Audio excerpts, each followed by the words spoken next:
జనసేనను వదిలేసిన బీజేపీ. చంద్రబాబును నమ్ముకోవడంతో పవన్ కు కష్టాలు.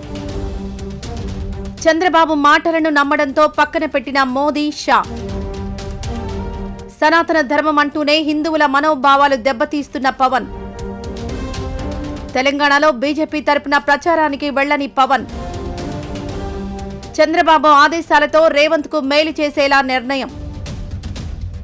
పవన్ తీరుపై మోదీ, అమిత్ షా ఆగ్రహం. ఇటీవల చంద్రబాబు డైరెక్షన్లో నడుస్తున్న పవన్ కళ్యాణ్. ఆంధ్రప్రదేశ్ రాజకీయాల్లో అనూహ్య మార్పులు సంభవిస్తున్నాయి.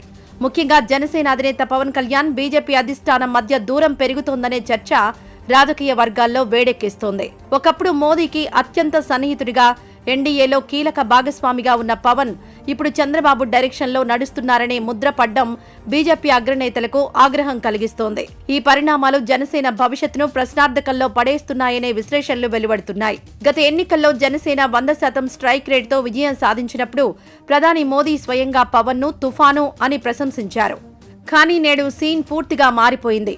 పవన్ కళ్యాణ్ పూర్తిగా చంద్రబాబు నాయుడు అడుగుజాడల్లో నడుస్తున్నారని, బీజేపీ సొంతంగా ఎదిగే అవకాశాలను దెబ్బతీస్తున్నారని ఢిల్లీ పెద్దలు భావిస్తున్నారు. అందుకే గత కొంతకాలంగా పవన్ కో ప్రధాని కార్యాలయం నుంచి అపాయింట్మెంట్లు లభించడం లేదని, బీజేపీ అగ్రనాయకత్వం ఆయనను దూరం పెడుతోందని గుసగుసలు వినిపిస్తున్నాయి. పవన్ కళ్యాణ్ ఇటీవలి కాలంలో ఎత్తుకున్న సనాతన ధర్మం నినాదం బీజేపీకి పెద్ద చిక్కు తెచ్చిపెట్టింది. నిజానికి హిందూ ధర్మ పరిరక్షణ అనేది బీజేపీ పేటెంట్ అని భావించే కమలనాథులు పవన్ ఆ క్రెడిట్ కొట్టేయాలని చూడడాన్ని జీర్ణించుకోలేకపోతున్నారు.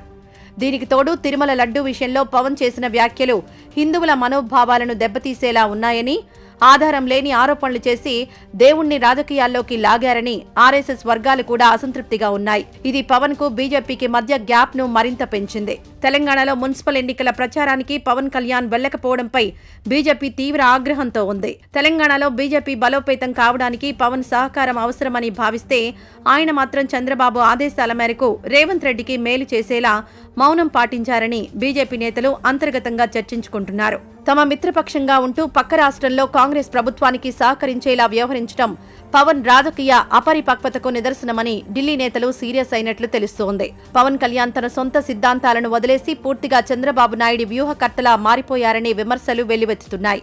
గతంలో ప్రశ్నిస్తాను అని వచ్చిన పవన్ ఇప్పుడు ప్రభుత్వం చేస్తున్న తప్పులను సమర్థిస్తూ బాబు వేసిన ట్రాప్లో పడిపోయారని రాజకీయ విశ్లేషకులు భావిస్తున్నారు. బీజేపీ వ్యూహం ప్రకారం ఏపీలో బలపడాలంటే టీడీపీని ఎదిరించాల్సి ఉంటుంది.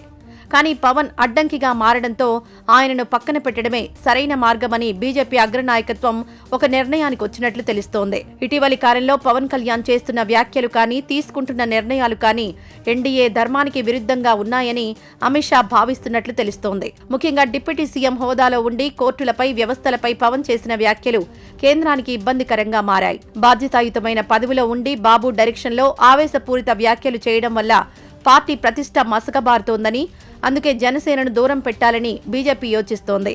బీజేపీ ఇప్పుడు జగన్ వైపు సానుకూలత చూపుతూ ఉండడం, చంద్రబాబును దూరం పెట్టాలనుకోవడం పవన్ కళ్యాణ్ కు పెద్ద ఎదురుదెబ్బగా చెప్పుకోవాల్సి ఉంటుంది. బాబును నమ్ముకుని బీజేపీని వదులుకున్న పవన్ రేపు ఏపీలో రాజకీయ సమీకరణాలు మారితే ఒంటరైపోయే ప్రమాదం ఉంది. తెలంగాణలో బీజేపీ ఒంటరిగా వెళ్లేందుకు సిద్ధమైనట్లే. ఏపీలో కూడా వచ్చే ఎన్నికల నాటికి జనసేనను వదిలేసి కొత్త మిత్రులను వెతుక్కునే అవకాశం ఉంది. అదే జరిగితే జనసేన రాజకీయ ప్రస్థానం గడ్డుకాలంలో పడినట్లేనన్న అభిప్రాయం వ్యక్తమవుతోంది.